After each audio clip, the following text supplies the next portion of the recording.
Dear colleagues, dear friends, it is a great pleasure to introduce the first public lecture in a series in the framework of our Prometheus Digital Epigraphy project. And it's my pleasure to introduce Dr. Nikolay Sharankov, who will be speaking about epigraphic practice in ancient Thrace. And I would like to thank the colleagues from the Prometheus project for inviting me to present this first lecture. The topic I will discuss is the epigraphic practice in ancient Thrace. It appears useful first to make an outline of the linguistic situation and the level of literacy in Thrace. uh,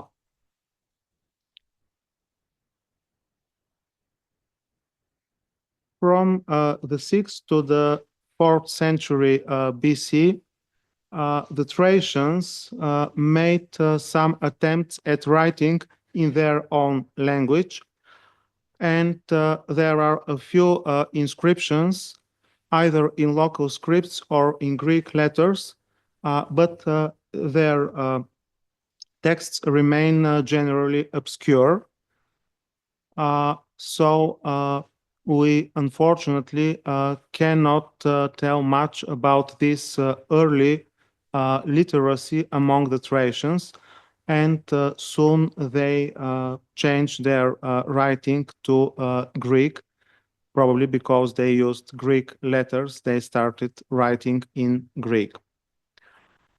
Speaking of Greek in Thrace, the first traces of this language are on the seashore and connected with the early Greek colonization.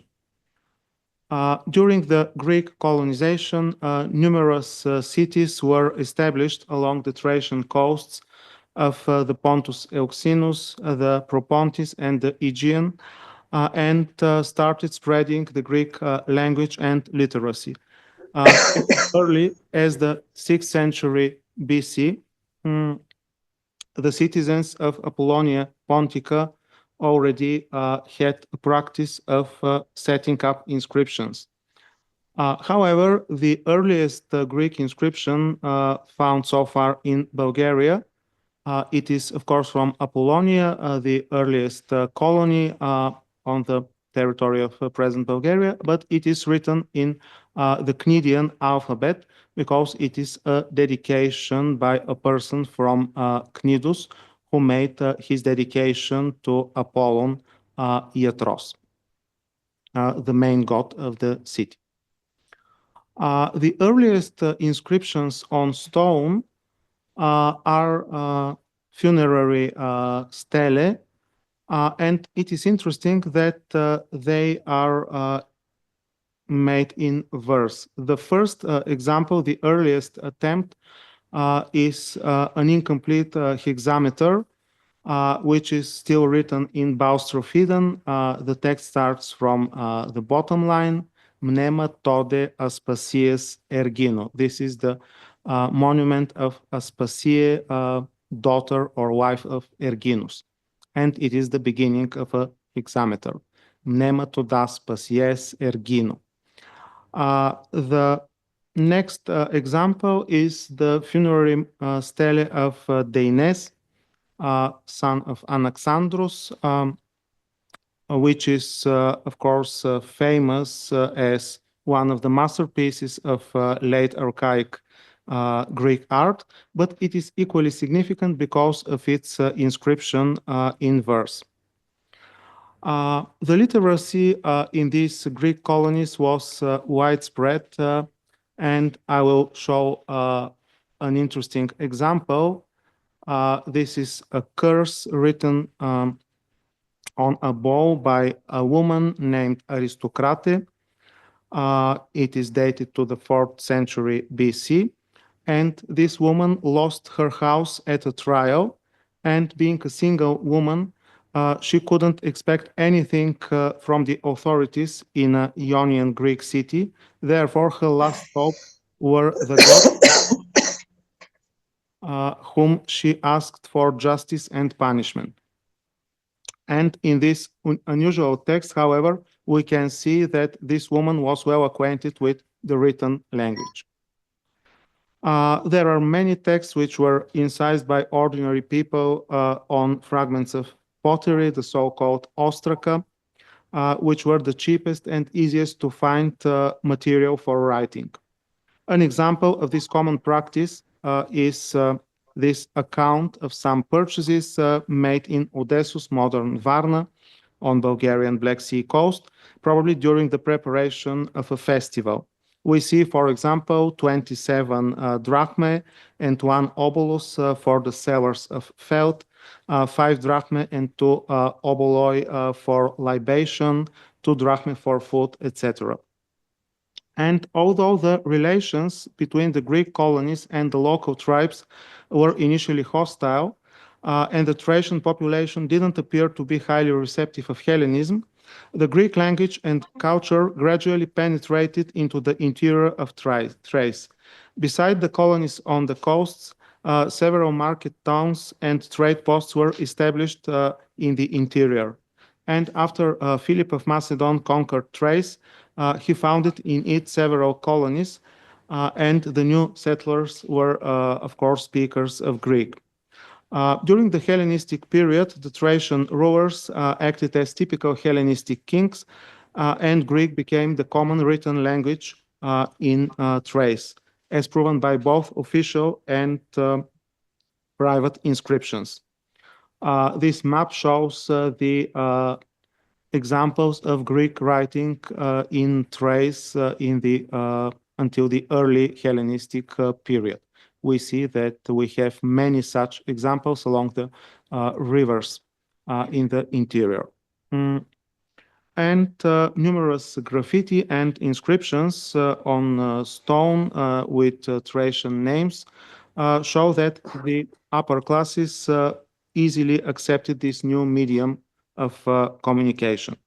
And as a consequence of all these centuries of Greek influence, when Thrace became a Roman province, part of its population had already been Hellenized, and the official language of the new province was Greek.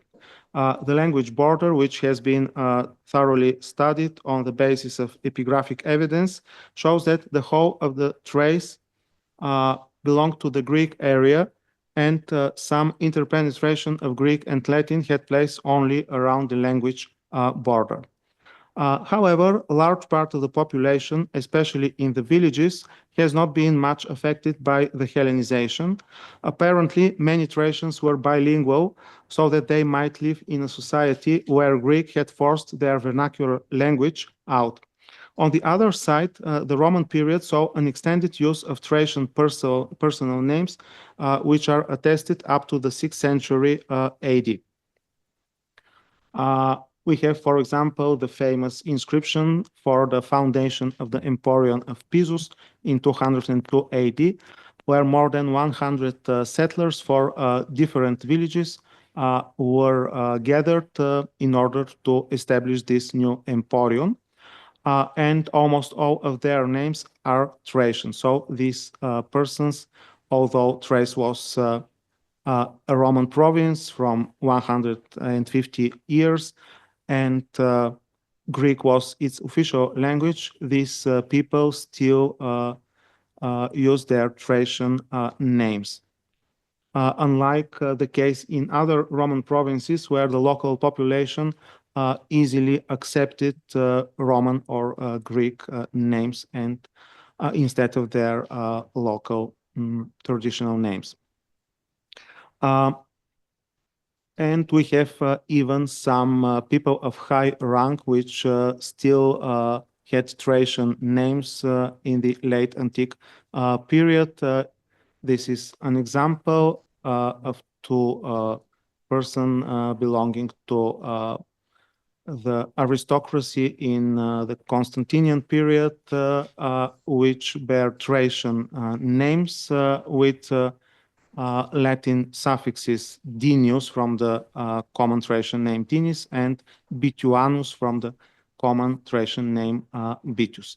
And one of them was Protector Domesticus, and the other was Prefectus Vehiculorum. So they were really high in the hierarchy of the empire.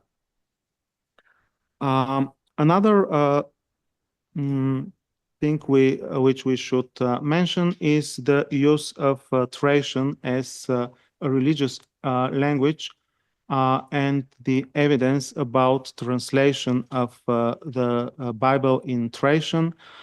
Here I have shown some of these sources about the use of Thracian in the Christian church until the 6th century, or probably even the beginning of the 7th century AD.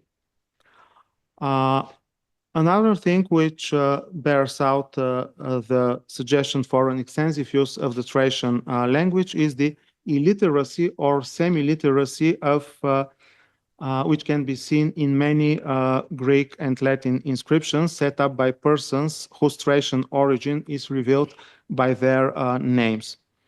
I will confine myself to this votive relief of the 3rd century AD, found near Philippopolis, modern Plovdiv, and dedicated by a person with Thracian name and patronymic. But this awkward inscription shows that either the dedicant or the stone cutter, or probably both of them, were illiterate. And it is obvious that the text was copied by a person not well acquainted with the meaning of the letters. He knew the letters, but didn't know their meaning. So apparently he was unable to read. And it is interesting that even some inscriptions erected by people of the upper classes show bad knowledge of Greek. For example, in this inscription on a sarcophagus made by a member of the Gerousia in Philippopolis, apparently a wealthy person, he is named Sostratus, but his father has a Thracian name Doles, and in his inscription on this expensive sarcophagus, there are at least 17 mistakes. And some of them could be due to the stone cutter, but many of them are obviously by the author of the text, so the person who purchased this sarcophagus. It is interesting to search for some influence of the Thracian into the Greek and Latin inscriptions, and such could be found in some forms. For example, infinitives ending in n and not like the Greek ones, and also in the declension of 2 types of Thracian personal names, which do not follow the rules of Greek. So probably they could represent some peculiarities of the Thracian declension.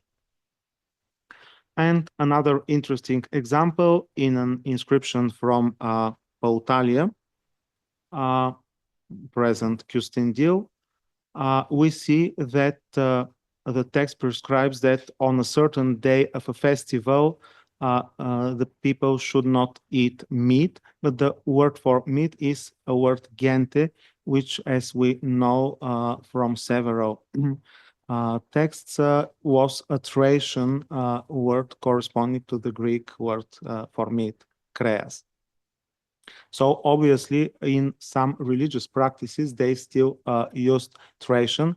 And again, in the area of Pautalia, we have several inscriptions of religious associations where the members, some of them have positions which are denoted with Greek words, but others have positions which are denoted with words which we do not understand. So apparently they are Thracian words. As I already mentioned, the upper classes of the local population started using Greek as early as the Hellenistic period. So it has gradually become official and cultural language for many Thracians. And in the Roman period, uh, many cities used Greek as their official language. So probably anyone was obliged to know and use it, at least to a certain extent. The cities were organized in Greek manner with Greek institutions and magistrates, and all official documents were issued in Greek. There were also many settlers from Asia Minor who were speakers of Greek and contributed to its spread in the province. In Philippopolis, even the Jewish community used Greek, as evidenced by the inscriptions in the synagogue of the city. The two persons who adorned the floor with mosaics, Yosef and Isaac, had their Hebrew names only as an addition to their official Greco-Roman names. Obviously, they used their Hebrew names only in their narrow community. And Isaac was probably very eager to conceal his origin because his official name is Helen. And it's also interesting that his both names are syllabically divided by points, so he probably wanted to show that he was a literate person and knew how to divide the word in syllables. The Romans were aware of this situation and never tried to introduce Latin in Thrace, even for official texts. Several documents of Roman emperors and governors of the province addressed to the provincial communities are extant, and as a rule, they are written in Greek. Here we can see a rescript of Emperor Antoninus Pius to the Thracian koinon, the community of the cities in Thrace, which is preserved in the digest, and its text is in Greek. Apparently, even the emperor used to write in Greek to these communities. The speakers of Latin, except the Roman officials, were mostly soldiers and veterans who were not numerous. Besides, many of them were of local or Eastern origin, so they knew Greek far better than Latin. For example, Gaius Minutius Letus, a veteran of the 7th Claudian Legion, born in Antioch, made a dedication near Philippopolis in 76 AD. And the text is mostly in Latin, except for the name of the deity, Meduses, which is written partly in Greek, partly in Latin. And of course, the text is not free from mistakes, but we have an additional verse in Greek, which indicates that not only the origin of the dedicant, but also that he must have been well educated in Greek and proud with his native city, Antioch. The Greek text is without errors. Another interesting example is provided by Latin inscriptions where the text is a literal translation from Greek, as for example in this building inscription for a temple of the imperial cult in Augusta Traiana, modern Stara Zagora. And we see the phrase Honc Augustium ex suis impendis. They are not aware of the declension of the pronoun hic, hec, hoc, because honc is a mixture of the masculine accusative and the neuter accusative honc et hoc. Augustium is with e instead of e, Augusteum, and the phrase ex suis impendis is apparently a translation of the Greek ek ton idion, because in Latin you use only the ablative without a preposition, suis impendis. And also the ending fabricaverunt feliciter is also resembling the typical Greek formulas used in the city. It is interesting also that they added two lines below concerning the date of the dedication, and probably the occasion of the dedication was the visit of the emperor himself to the city. But even in such a solemn inscription, they couldn't avoid the mistakes, which reveal their limited knowledge of Latin and lack of education, uh, although they were veterans, so they served for more than 25 years in the Roman army. The original settlers in the Roman colony of Deutum in Thrace were veterans and therefore were used to speak and write in Latin. As far as we can judge upon inscriptions, the level of Latin in the city was initially high. This decree of the autumn shows a brilliant example of the language. However, the Greek of the neighboring region gradually penetrated the Roman colony to the extent that the citizens couldn't write correctly the Latin letters, even in their official inscriptions and coins in the 3rd century. For example, the Latin legends on the coins of the autumn frequently show Greek influence. For example, they write Theb instead of Aug for Sebastos and not for Augustus. They use Greek words as on these coins of Autokilia Severa. They write the name Severa with the Greek eta and not with e.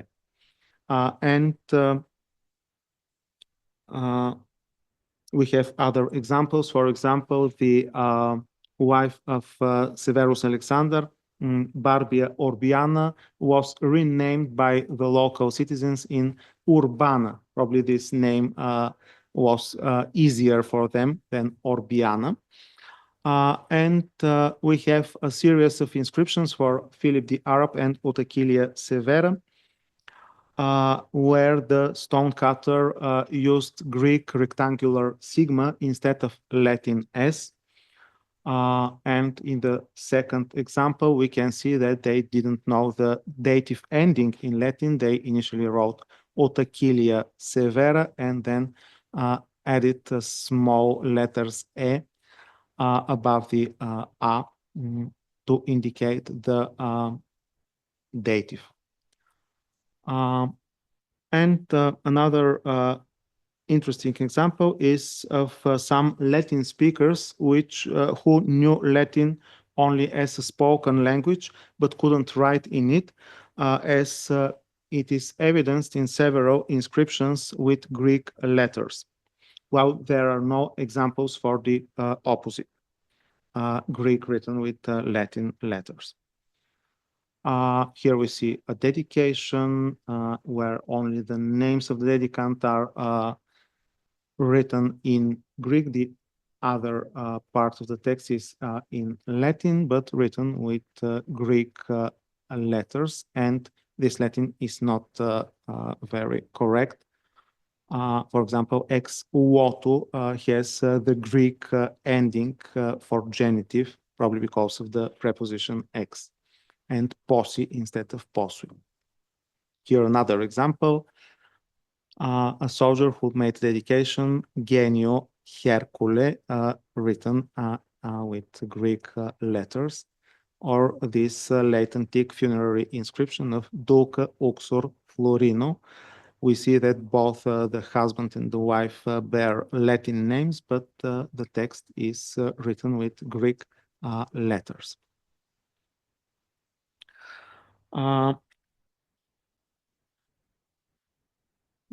We also have several dozens of bilingual inscriptions, and many of them show longer and grammatically correct Greek and very poor Latin. And an important reason for using Greek inscriptions was to make them understandable for the local population. This is an instructive example, a funerary inscription set up by a beneficiarius.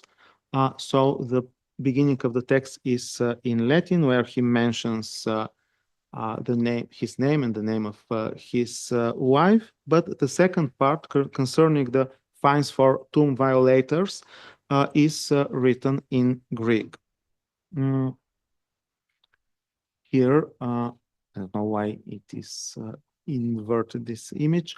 A dedication, which is bilingual. We have a shorter Latin text and a longer Greek text, and probably the dedicant himself has written the name of his village at the end of the text, probably because he had the very common name of Mucianus, Aurelius Mucianus, like hundreds and probably thousands of other Thracians in that period. So he decided to mention his village, but made this in Greek, although he was probably connected somehow with the Roman army or administration. Another example is this inscription, funerary inscription made by Julius Faustinus and Optio for his brother Julius Rogatus. Here the Greek text precedes the Latin and is longer, which shows that the Latin text owes its existence only to the military post of the author. However, he was not very good in Latin and used the inadequate expression donum posuit, which is a purely dedicatory formula and had no place in a funerary inscription. He probably saw this expression in a dedication and, without understanding it quite well, thought that it was suitable for all kinds of Latin inscriptions.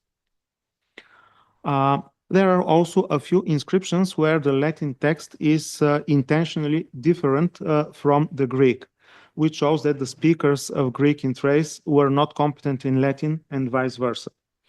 The rupture between the two languages is seen at its best in the bilingual building inscription of 172 about the new fortification walls of Philippopolis.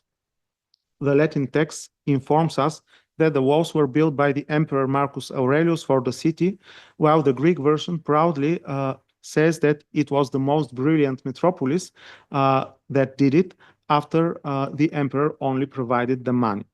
And it appears that only a few people could understand both Greek and Latin, and both texts were intended for a different audience. The Latin should praise the emperor before his officials and soldiers, and the Greek one should emphasize the seeming independence of the brilliant city in order to raise the spirit of its Greek-speaking inhabitants. We also have cases where Latin inscriptions were reused, as this example, a dedication for the sake of the emperor. It is from Serdica to the mother of gods, and they reused the stone and on the back made a list of the female worshippers of this cult. Another interesting example, which leads us to the topic of stone cutters and making inscriptions, is are these two dedications to Jupiter Optimus Maximus, the main god of the Roman state, and they are made in a Vicus Trullensium. This is a village where obviously Latin was official language, but the stone cutters, as we can see from their names, were apparently not well acquainted with this language. In the first example, we see that almost all of their names are Greek. We have Firmus Antigone, so he has a Latin name Firmus, but his patronymic is Greek and probably pointing to Asia Minor, and the other names are Greek. And these persons knew only the second Latin declension and put everything in the second declension. Antigone is really second declension, but Demosthene should be third declension and Gorgi should be first declension. And after that, the names of the magistri of the vicus are left in the nominative. Bellicio Val, we of course make it Valerium, but probably for them it was only Valerius, and Mnazea Polium. And the other example, a dedication where the stone cutter put his name at the end, and his name was Greek, and the text was in Greek. Probably he hoped that the readers of this text would better understand his name, and so will go and purchase their monuments to him if he wrote it in Greek. Speaking of stone cutters, let me say a few words about this craft, which is connected, especially the making of inscriptions, with literacy and epigraphic habits in the province. We have relatively few signatures of stone cutters. Here we have one Agathocles, here one from Serdica named Mikalus. We have also some images of stone cutters tools, like on these reliefs.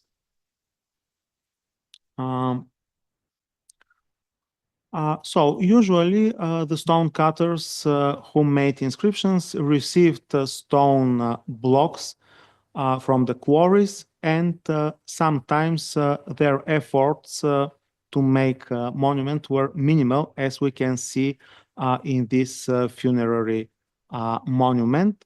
The stone cutter had the stone block and only carved the faces of the two deceased without attempting to make a frame or to make a higher relief. Often, stone cutters reused other objects for making inscriptions. Here we can see an example from Serdica, where a base for a column was reshaped as a statue base. The stone cutter just put two holes on the upper surface for mounting the statue and inscribed the text. We often have some examples of marble plates for wall decoration, which were reused for reliefs, as in this case, or here we have another such example.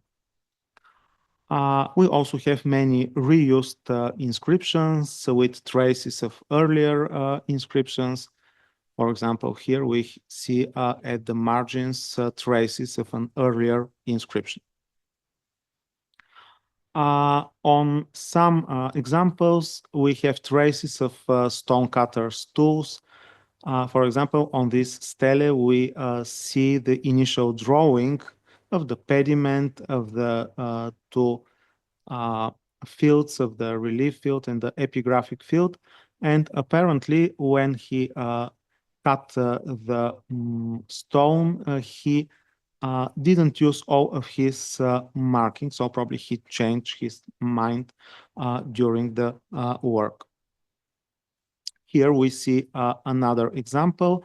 The stone cutter prepared to make a field with relief on the upper part of the stele, but then decided to make a niche and to put there probably a marble relief, which is not preserved. So he abandoned his initial intent to make something in the upper part, and it is not even not polished.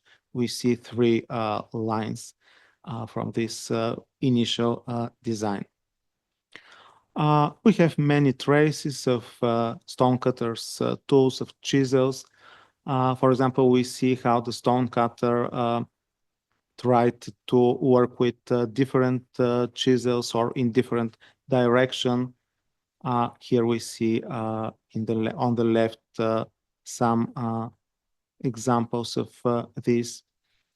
After preparing the surface, the stone cutter had to make the text, and often we see lines which are guidelines for the text.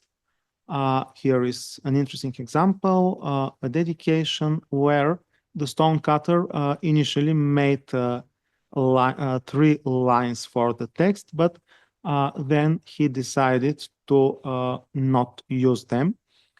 And we can see here different lines. Probably he changed his mind several times until making the final inscription. Here another example. The stonecutter initially made the lines and then decided to form a tabula ansata, which goes over the lines, and also he has two additional lines which he didn't use. And here again we have some lines which were not followed. Only one of the lines follows the guidelines. The first and the third are have the guideline only in the middle. An interesting example is this inscription where we see how the stonecutter measured the lines. We see here that on both sides of the lines he measured them with compasses, as it is even nowadays practiced. Another thing is the arrangement of the text, so-called ordinatio in Latin. In some examples, it is very well made. But in others, we see that the stonecutter didn't make some draft of the text, but starts with smaller letters, then continues with larger letters, or with small intervals. For example, here we see in the last two lines very large intervals between the letters, while in the first three lines they're rather small, and we have also many ligatures in the first two lines. And here an example of a stonecutter who wanted to show his art in the letters phi and upsilon. Every phi in this inscription is different. And because this is a funerary inscription of a family where the name Philip was frequently used, he had many instances of his different types of phi, and also the upsilons are different, especially this on the end of the first line, which is shaped like a cantorus. Usually stonecutters showed their craft in letters which were rarely attested. For example, letters such as phi, xi. Well, the ordinary letters were not so strange and peculiar. Here is an interesting example, again with the letter phi. The stonecutter has a phi which vertical stroke goes above and below the line. And for the line above the phi, we see that the stroke falls within the lambda. But on the line below, he had to write a row over the phi so that he can arrange this line and not to leave a blank space. Here is a detail where we can easily see that. So apparently he didn't make a draft and started cutting it line by line, letter by letter. So he didn't know how to manage the last line. So he wrote the row over the stroke of phi. And here another example where the letter phi always has a short stroke above the line because there is no place, but its stroke below the line is very long, and the next line has blank spaces where there is a phi, like we see in the third line and in the last line also. Mm. We have rare cases where we can see traces of stonecutters' drafts. For example, this late antique inscription from Hisaria, where some of the letters are slightly incised before being engraved with in their final form. And here an inscription, again, a late antique inscription from Philippopolis, which is in Latin, something very rare for the this city, and the stonecutter, who was apparently not well versed in writing in Latin, tried the beginning of the text on the side of the statue base.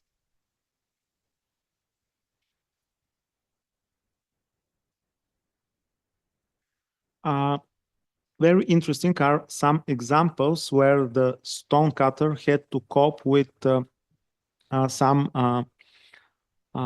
bad places on the stone. For example, here we see scratches on the stone, and the stonecutter simply left them uninscribed. But in some cases, the stonecutters used to fill these holes on the surface of the stone with plaster.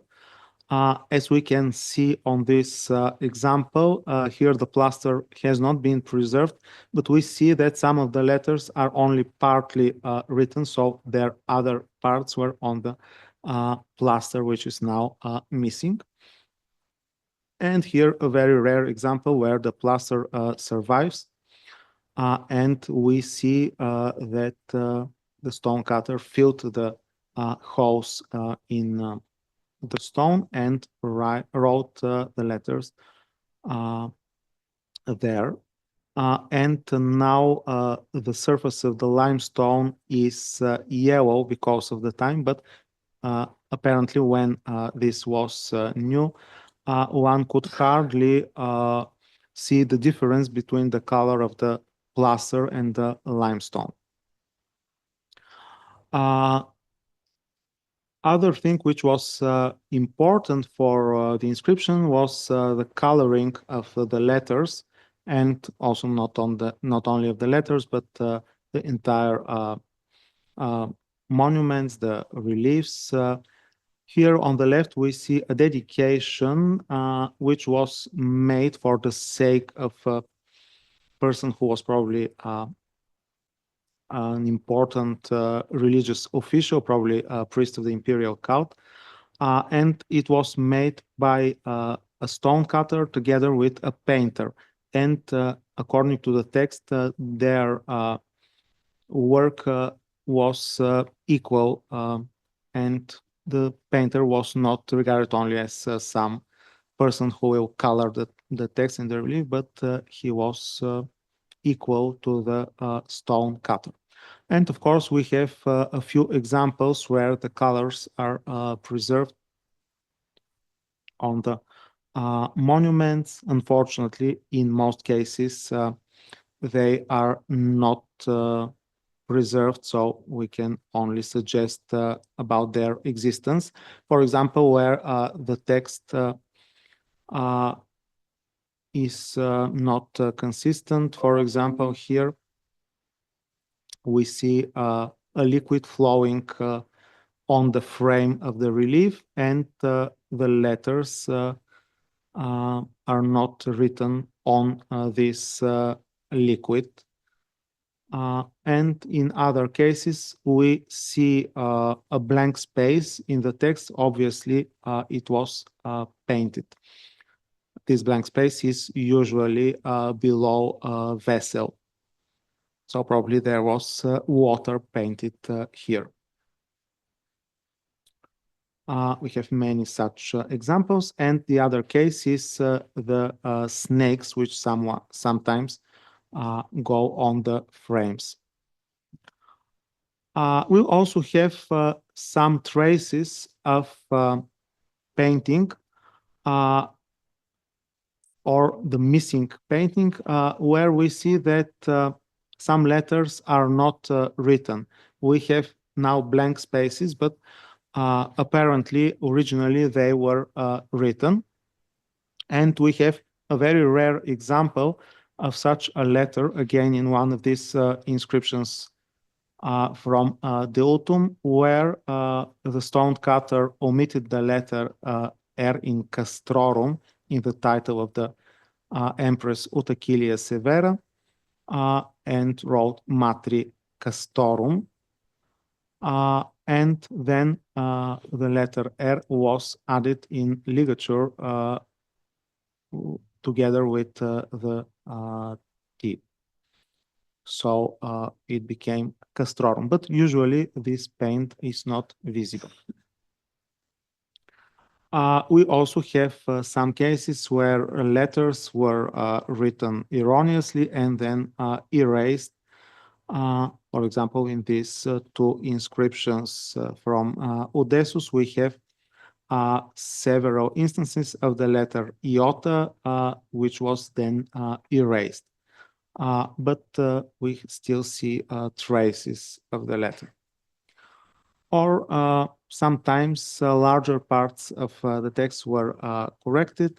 For example, in this inscription, the stone cutter repeated on the second line the letters from the first deca protus. This is the title of the officials. And he repeated these letters on the line below, and then he erased them and wrote the correct text. In this inscription, which is a funerary inscription erected by a teacher for his student, we see two mistakes which were corrected. Apparently, this monument was used not only as a funerary inscription, but as an advertisement for the good teacher. So it had to be without any mistake. Another example, a verse dedication where a small letter was added within the text.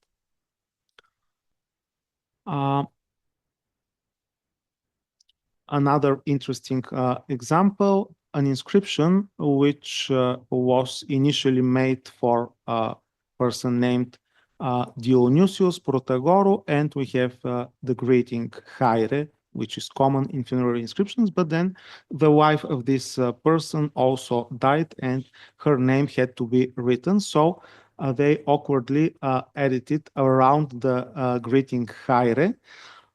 And obviously this was made by a different stone cutter who was not so good as the first one. And also there are some mistakes in the Greek text. Here are some other examples of omitted and added letters. And here an interesting example, the dedicant of this relief of Dionysus was named Flavius Perillos, and initially the stone cutter abbreviated his name Flavius as Phi Lambda and put a dot after that, but then decided to write it in full, obviously because there was enough space on the stone. And the most interesting case of corrections are the dedication by strategos of the last Thracian kings in the first half of the 1st century AD, Apollonius, son of Eptaicentus. All of his inscriptions contain corrections. Here are some examples.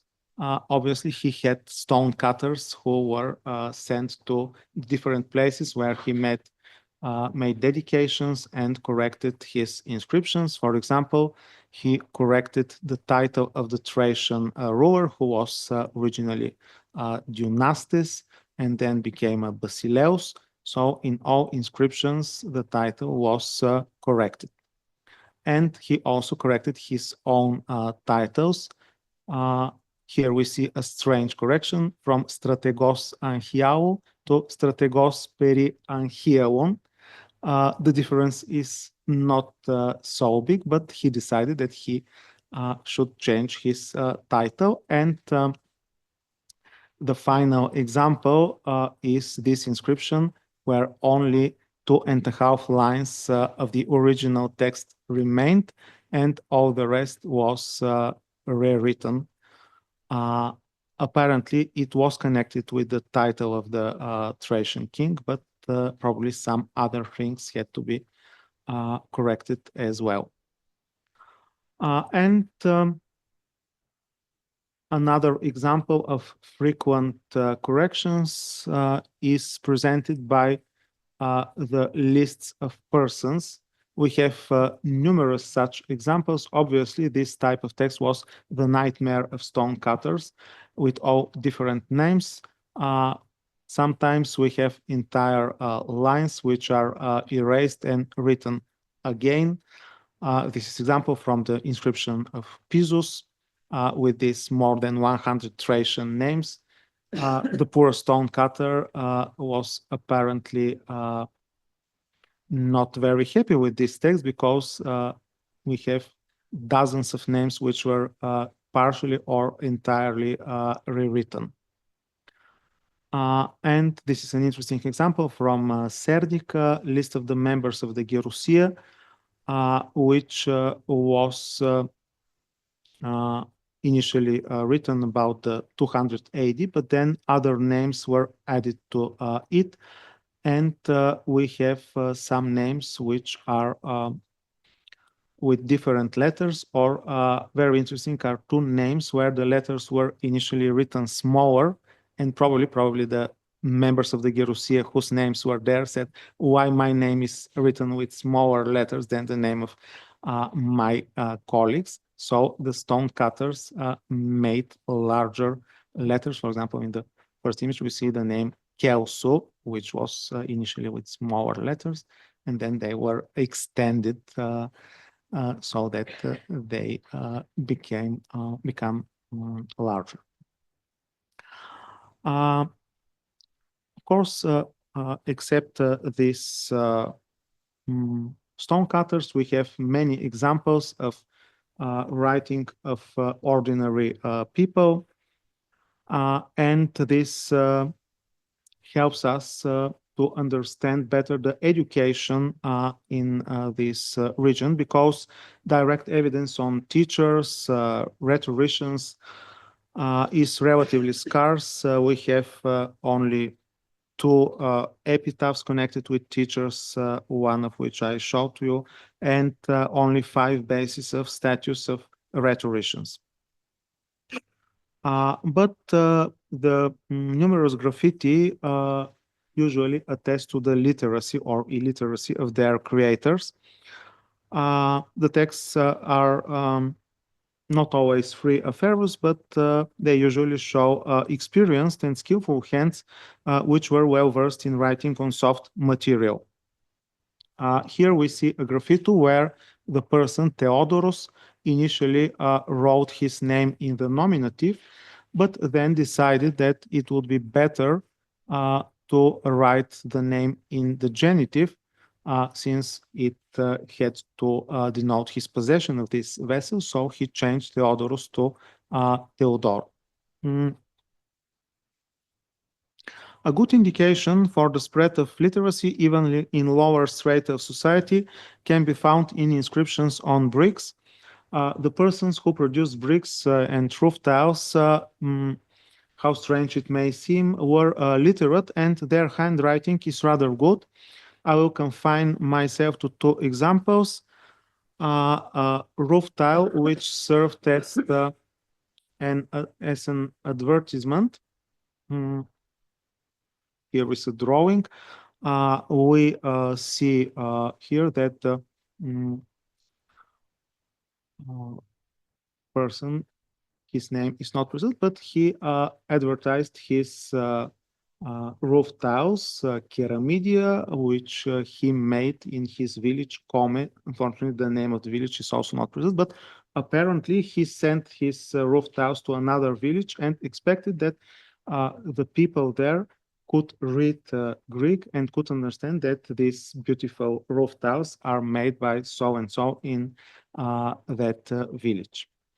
And the other example is a quotation from Pseudo-Euripides Rhesus on a brick from Nicopolis at Nestum. Of course, this quotation is well known, hora to melon. It could be used as a sentence, so it is not so strange that this person knew it and decided to write it on the brick. It was probably not very pleasant to sit and all day to form bricks or roof tiles. So these people also had their creativity. One interesting recent discovery which throws light on literacy and reading is a papyrus text which was found in a grave of the late 1st or early 2nd century AD. The papyrus itself has not been preserved, but part of its text happens to have been imprinted on a clay vessel, which was wrapped in the papyrus. And the grave is a cremation, which probably helped the preservation of this text. And the part of the papyrus which left its imprint on the clay vessel on several of its surfaces actually belongs to two poems. The lettering, a beautiful book hand, shows that the papyrus must have been brought from a large center, almost certainly not in Thrace. And I was able to identify one of the texts as the beginning of a poem by Solon, his prayer to the Muses. And as far as I know, Solon's verses are found on a papyrus for the first time. He was not a popular author, so one could suppose that the owner of the papyrus was not only a well-educated person, but also one of exquisite literary taste. And the columns of the text are narrow, so this was probably a small volume, a kind of a luxurious pocket edition. And however, the papyrus was used for wrapping a clay vessel, and it was apparently torn apart since one part of the text is rotated at 180 degrees, and possibly the relatives of the deceased were unacquainted with reading and Greek literature, and therefore they were unable to understand the value of the scroll, so they just used it as wrapping paper. Unfortunately, such discoveries are rare, and we have to depend mostly on indirect evidence about the literary tastes in the province.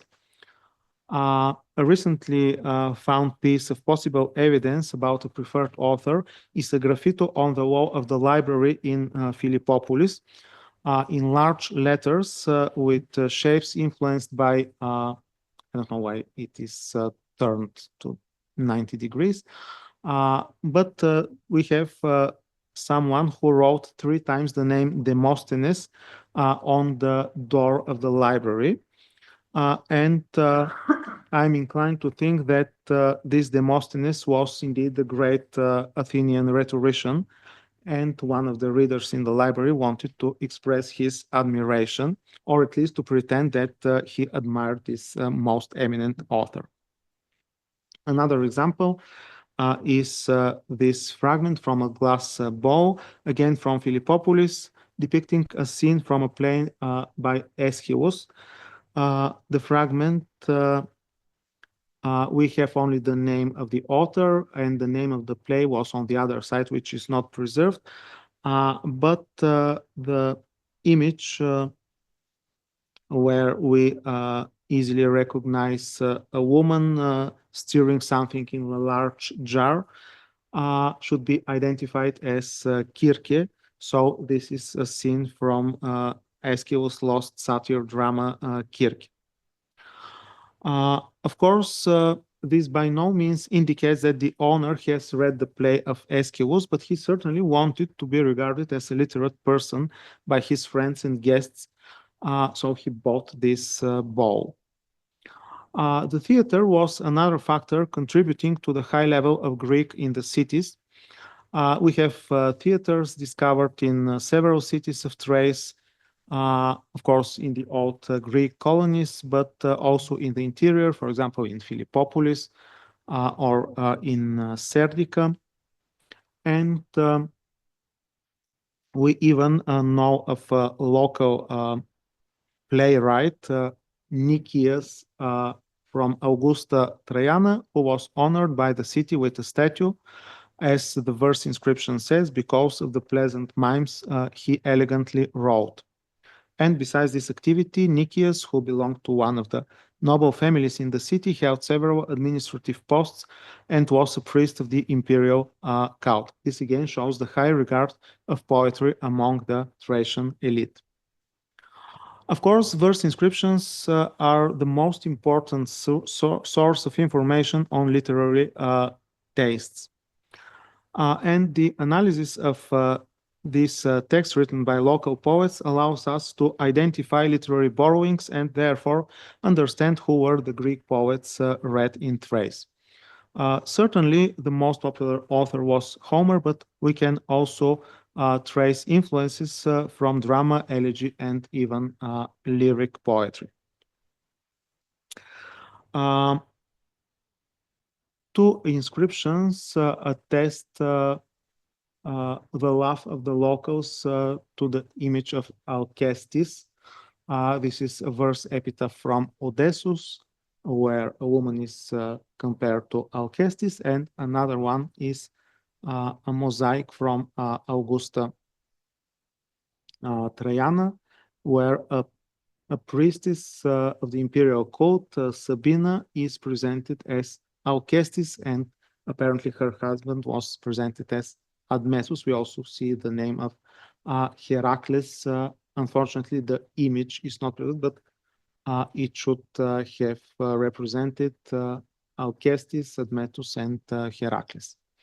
And possibly this Sabina is identical with the person whose sarcophagus is preserved, Sabina and Emilius, and they use Homeric expressions to describe themselves. The earliest example of a verse inscription in Thrace for a person of Thracian origin is this epitaph of the late 4th or early 3rd century BC. The deceased Spartacus, son of Bitues, belonged to the Thracian nobility and served as a mercenary soldier, probably in the army of Alexander the Great or some of his followers, and so became part of the culture which we now call Hellenistic. It is therefore not a surprise that his burial mound in the heart of Thrace, near the town of Kazanluk, was adorned with an inscription in verse. And another interesting example of Thracians who liked Greek poetry in the Hellenistic period is this graffito from Anchialus. It is from a sanctuary of the Mother of the Gods, where numerous graffiti were found on the walls. And an interesting peculiarity is that the graffiti which are only drawings are on one wall, and those which are text are on another wall. Probably this is intentional. If you wanted to make a drawing, you go to the wall with drawings. And if you want to write text, you go to the wall with other texts. But what is interesting, we have many Thracian names, that one of the dedicants didn't write his name as it was usual, but wrote the first verse of the Iliad, Menin aide thea. It is in the upper part of this fragment. probably he wanted to show that he was literate and knew this text. Sometimes people wrote the alphabet, but it was better to write the first verse of the Iliad. Of course, most frequent are funerary inscriptions in verse, which served as this example from Augusta Traiana informs us three purposes. For the heroized person, the inscription served as an altar. For the living, it was a memorial. And finally, it was a mark for the physical remains of the person.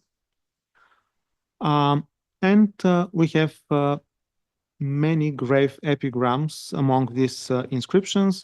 Some of them are original and well written, although the most of them follow common models which were used throughout the ancient world. My research shows that many of these epigrams were made in the best workshops, and obviously they were written by good poets.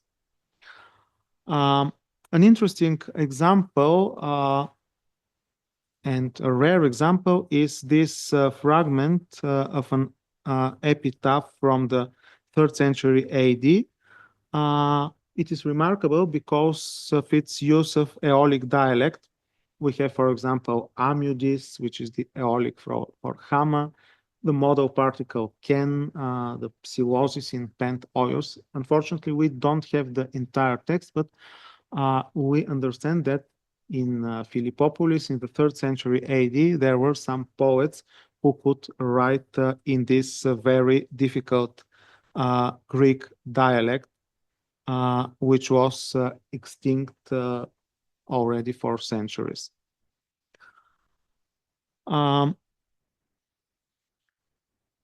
Here we see an epitaph, which is somewhat repetitious and makes an abundant use of Homeric words and phrases, but is nevertheless interesting because it reveals a belief that the souls of the deceased became stars in the sky. And it strongly reminds us of a well-known epigram attributed to Plato for a friend of his who died young and who also became a star in the sky. A nice epitaph was written by the poet Maximus of Philippopolis for his wife, who was a singer, and as the inscription tells us, the spouses were strongly tied by their deep love towards the muses. And these verses are beautiful and make us believe in the words of Maximus, who presents himself as an expert in the melodies and rhythms of the muses. And this family must have been a good representative of the cultural elite of the province.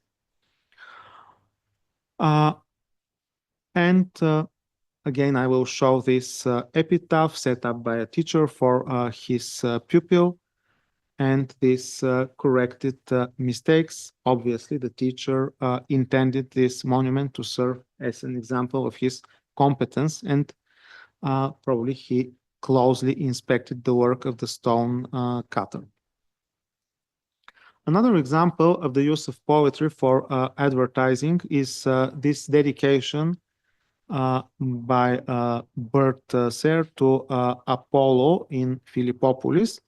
Under the guise of an expression of gratitude to the god, the dedicant actually praises himself as the best ever soothsayer, equal to the famous prophets in Homer's poems.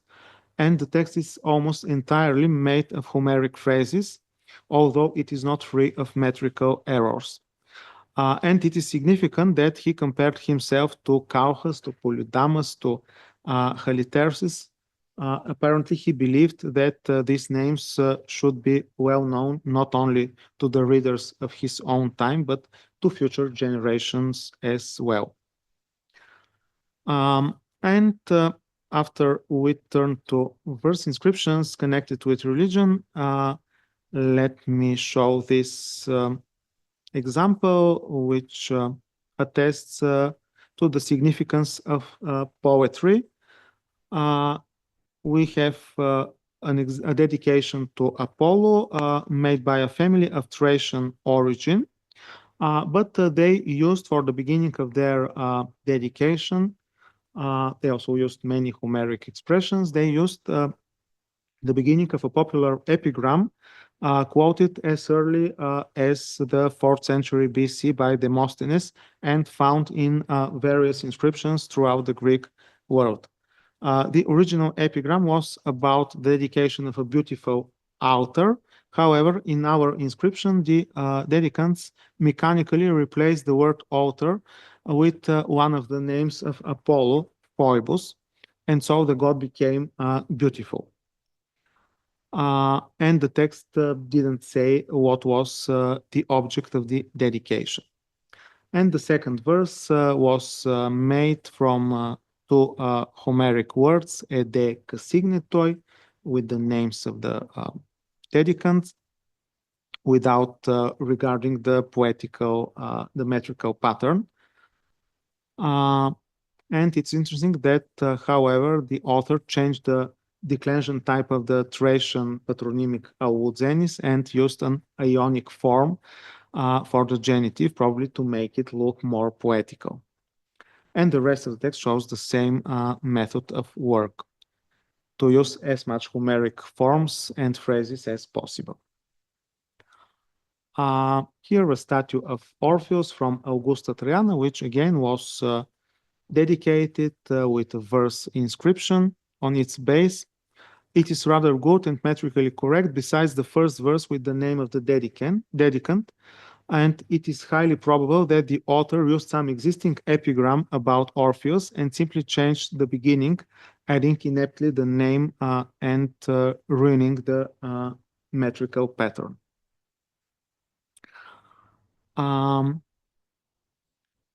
Of course, there are also fine and original poems. A good example for this is this dedication to Nemesis from Kabyle under a relief of the goddess, and it is metrically correct, uses poetical words, of course, and its content is rather original.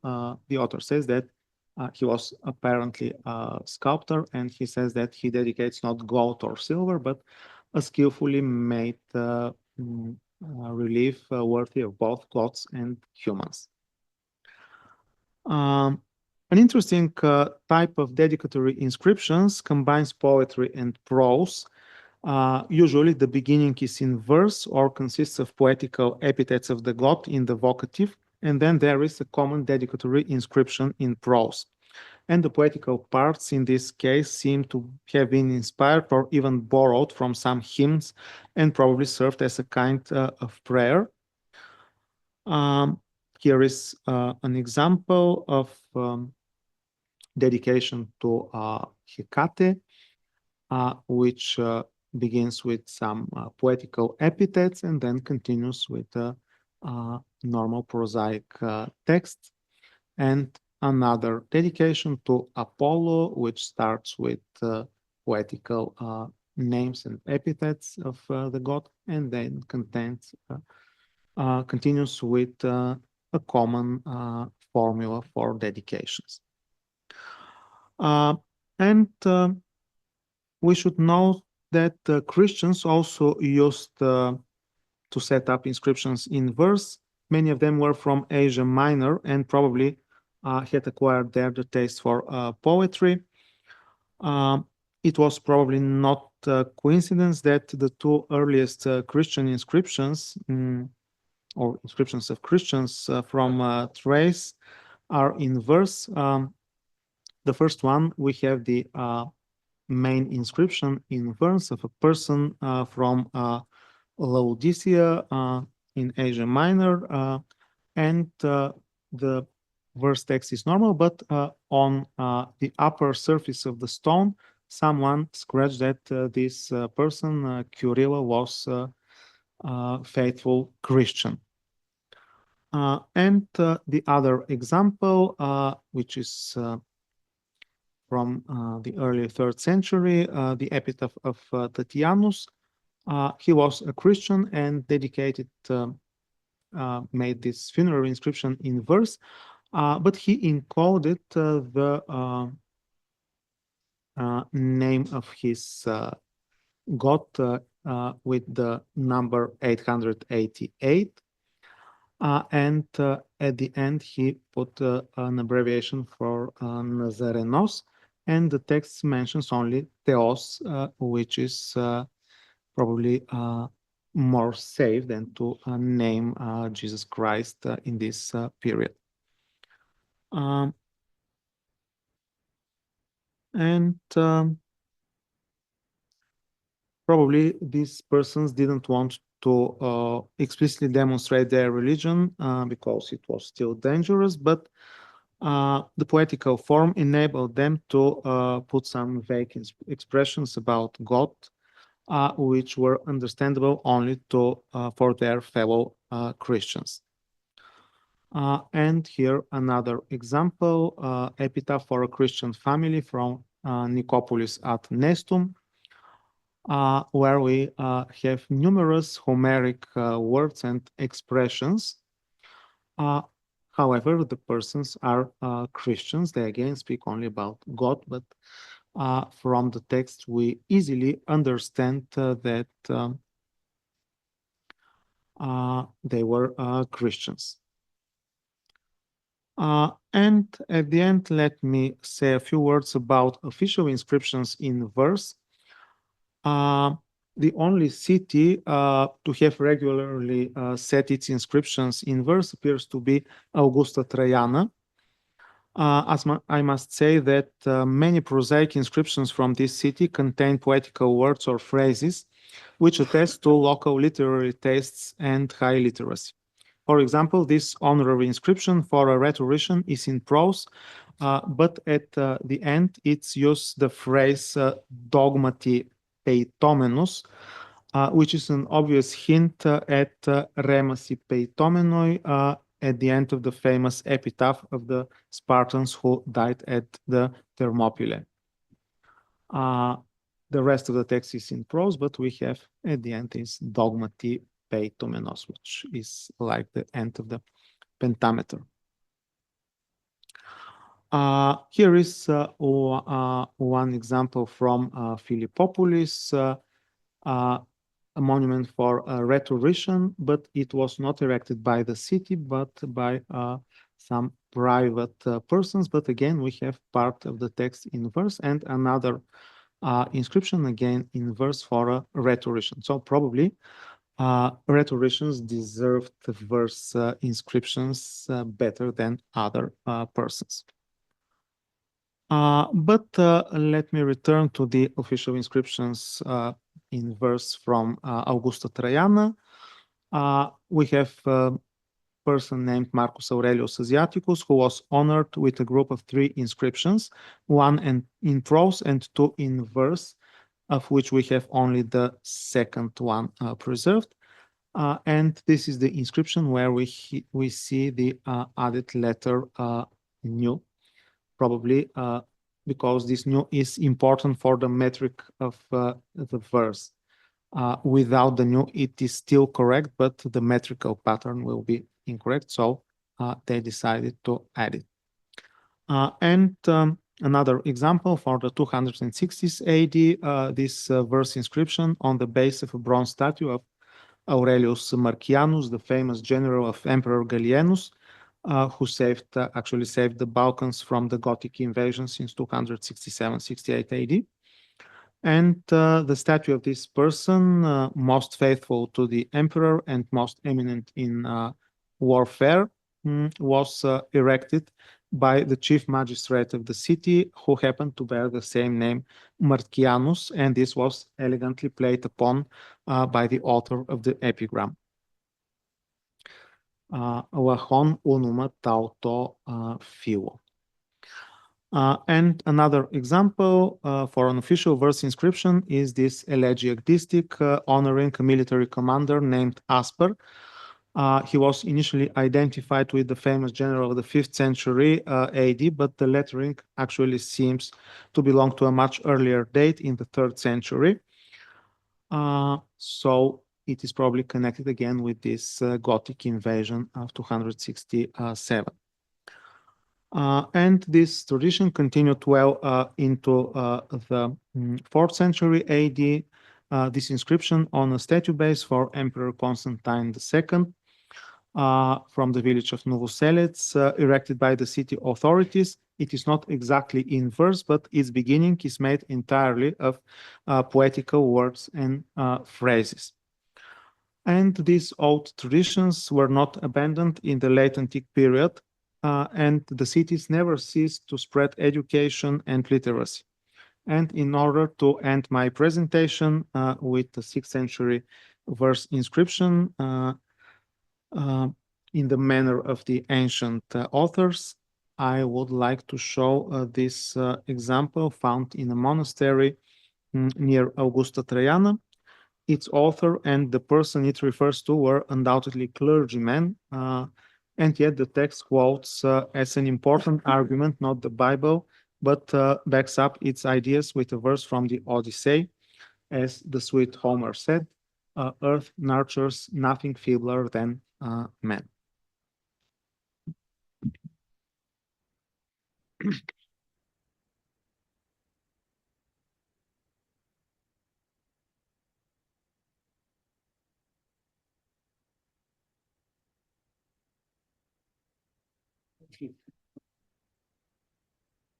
Anyone has any questions here in the hall or in Zoom?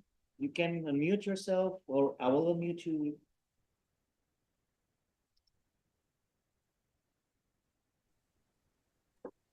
Thank you very much.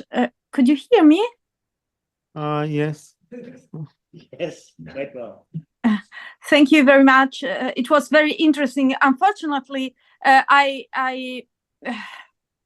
blended the Italian and Bulgarian time, so I came too late. But I'm calling from Rome. It was very interesting, really. I have a question. Probably you have already said that at the beginning of your reading of your lecture. Do you have Latin inscriptions too in the north of Bulgaria? I mean, closer to the area of Nicopolis ad Instrum. Yes, we have Latin inscriptions, but because I was speaking more about Thrace, in Thrace we don't have much Latin inscriptions. In the area of Nicopolis at Istrum, it was different because there was some population which apparently came from the western parts of the Roman Empire. However, the official language, because Nicopolis was initially part of the province of Thrace, was Greek. So these persons made their official inscriptions in Greek, and we have only funerary inscriptions which are in Latin, obviously intended for their family or closer community.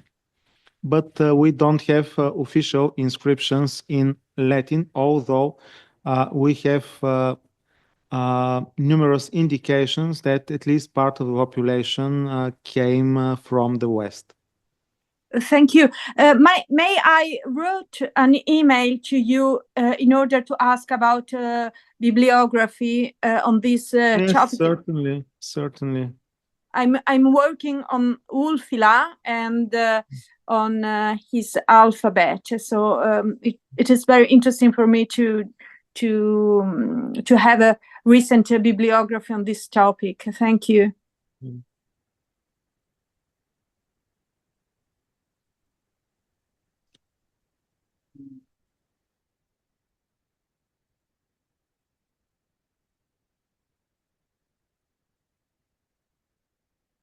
Anybody else would like to say something or comment?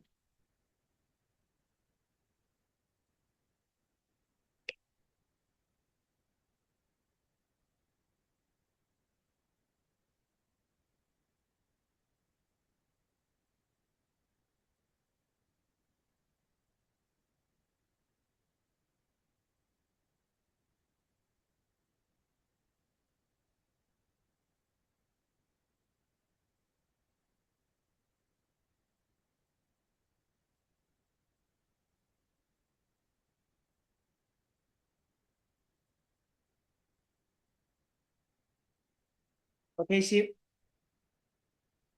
it was quite exhaustive and a lot of things took place under this public lecture. If nobody has anything to add or to ask, probably remain open for any commentaries. Probably the recording of the session will be published on the YouTube channel of Prometheus, and reach us out, and we will share it on social media, and reach us out for any additional questions, comments, and thoughts.